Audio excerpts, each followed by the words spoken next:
have gone to town and taken that list to heart. So it behoves on the federal government. If you say this one is fake, bring out the authentic to douse tensions. Let me welcome my colleagues. David Tiava is there, Shola Jessim is there, and of course, Abulo Semoagu also here with us this morning. Thank you for the privilege to talk to Nigerians, and I'm sure there's a lot we have to share with one another this morning. Let me take off from where you led off. That list, two things come to mind, two quick things. The need for verification, validation before we ventilate. I call it the 3 V's. It's basic elementary journalism.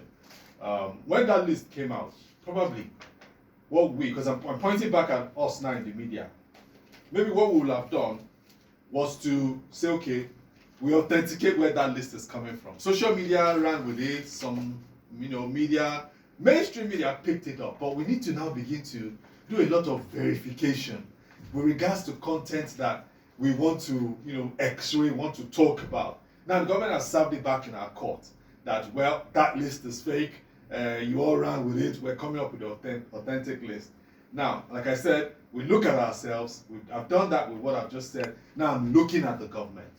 If it's taking the government so long, 5 days, 6 days, to react to a list that touches on the highest honors, in different categories that we bestow on people, then it's a shame on the information managers of the government, to at this time begin to say, no, that list is fake. Like I told you before we came on the program, what we will do basically, once the quote authentically comes out, is to now look at it and see, is there any difference?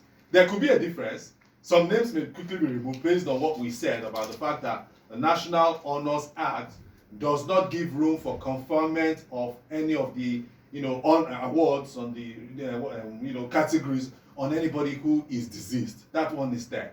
But let's not forget that a precedent was set when MK Abiola was conferred with the highest honor. If you recall, so many people raised the questions at that time that, in the euphoria of, Abiola is deserving, probably we wave that aside. But laws are meant to be obeyed. These things are simple. If the president desires to bestow honor on certain people who he felt, look, these are my key men, like his former man Friday, you know what I mean by that, close associate, Mr. Malam Abba Kyari, who died 2 years ago, then the president will have, proposed legislation to the National Assembly. Please, you guys, look at all of this. So I intend to, before I leave office, bestow award on Abba Kyari, who died serving this nation during the COVID.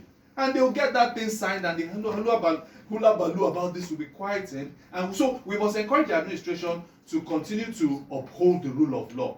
It's very key when you uphold the rule of law. It instills confidence in the people that, look, fine, these are laws, I need to obey them, so that the people of this country can say, yes, I stand for values and all of that. So we'll look at that new fresh list, or the authentic one, when it comes out.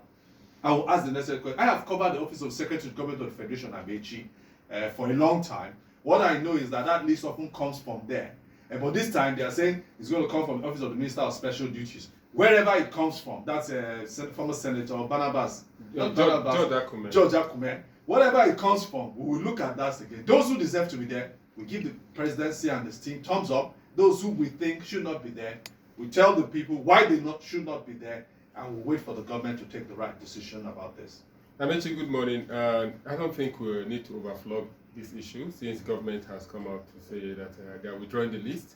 But I still maintain my stand yesterday, Amechi, that probably this list have been submitted long ago.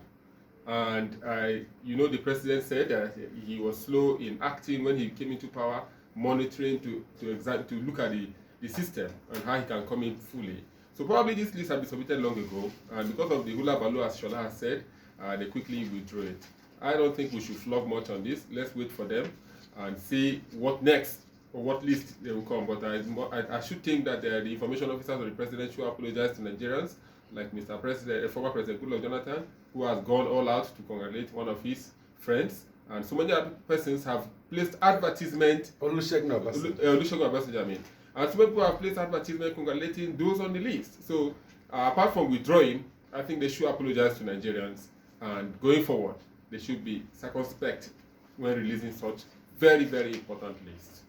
Well, if we are slow in going through that list, dotting the T's and crossing the dotting the I's and crossing the T's, then we shouldn't be slow in managing the flood ravaging the country.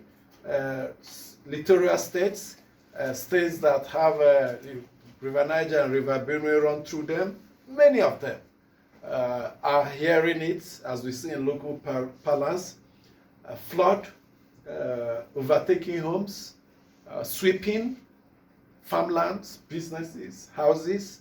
Abuja Lokoja Road, unpassable up till yesterday because the waters have gotten over and covered the entire road around Cotton Karfi. And even in remote places, in Adamawa, in Kebbi, in Sokoto, in Anambra State, in Benue State, in Kogi State, name it, is a tale of woes, tale of destruction. Woes in the sense that hundreds have lost their lives.